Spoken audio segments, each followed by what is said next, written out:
Hey everybody, this is Numb Thumb at War Hard Arts, and I wanted to post a video because I recently mixed a song for an artist, an associate, a pal that I met through YouTube.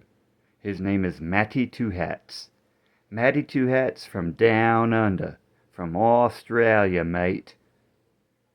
And he recorded a really good song and he submitted some really good tracks, and I offered to mix it, and it mixed together really good. And I'm impressed. He liked it. And the good news is he already had it mastered and posted, and it is available. You can hear it. You can hear the song Nine Joints by Matty Two Hats. And I'll have a link there in the comments. So, what I did, I'm going to give you a peek. He sent me the tracks. I popped them onto, imported them into the Tascam Studio Bridge 24 track recorder and playback. And so I was just using that for playback. 24 tracks of that ultimately went into the mixer here. But first it went to all those channels were running into Patch Bay so I can play around in my rack. Don't mess around in my rack. There's like all kinds of hazards. And I just don't want anybody in here for other reasons.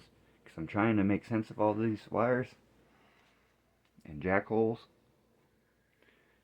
So everything came in here and then it went over to the console here. I didn't even have to label the tracks because it's 24 tracks. Sometimes it's confusing, but his were in perfect order. He gave me a list. I just jotted the list down by hand. That's all I needed. Yeah. Kicks there. And they're in pairs. He sent me stereo pairs of everything. So it was actually like 12 tracks of clones. Well, not quite, because the main vocals were just... Oh yeah, they were. Yeah, everything was paired up. But some of them were actually stereo, I think. Like, the percussion was, like, actually stereo. And the backing vocals might have been actually stereo. The guitars were definitely sounded like they were stereo. If they weren't, I made them sound super stereo. And, man, it came together. I let the console do most of the heavy lifting. My Soundtracks Topaz 8-bus inline console. The EQ on this did a great job for most everything. I didn't use the EQ on the vocals because it's so juicy. I used a parametric EQ elsewhere, an outboard one. But these EQs were really doing the trick for almost every track on there. It's so good. I did, let's see, what did I do? I ran the vocals into my vocal preamp as a line in. It's a tube preamp and FET compressor or JFET compressor. So, well, first, alright, main vocals. Main vocals came in and hit a DS. And then a parametric EQ, rain EQ.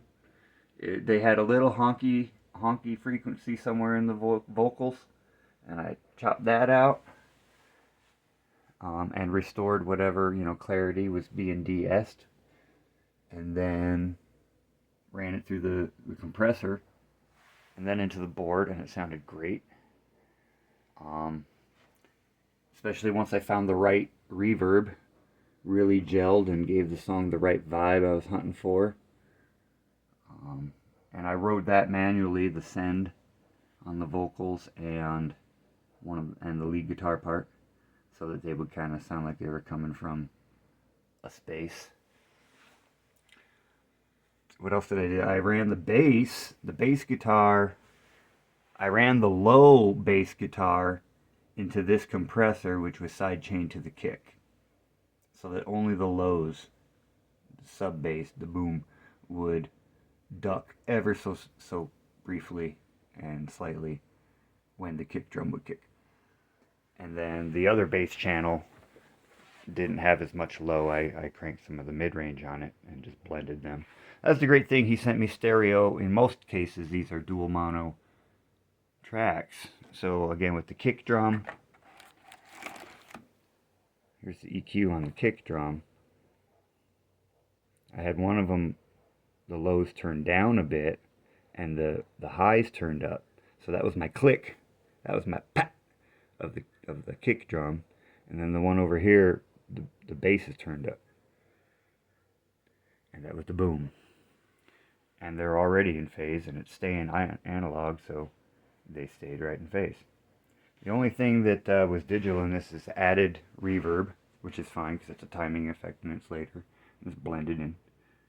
I got this set to full wet, and every channel has its own send, and then a stereo return for the reverb, which is one of these, I guess. I forget now already.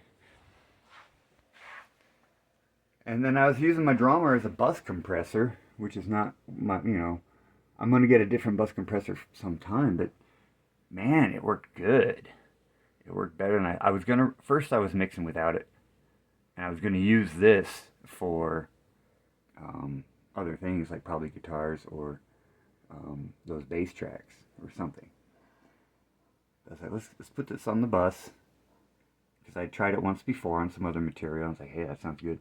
And man, it sounds good. So using the drummer 241 on the left right.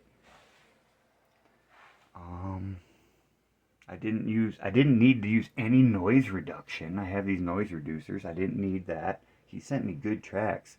So Matty sent me the song 9 Joints.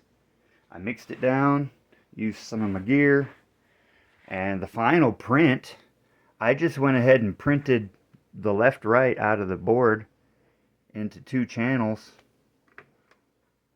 on the Tascam Porta Studio and exported it, the master stereo, without applying any of the Tascam mastering tricks. So it was just what I got coming out of that drummer.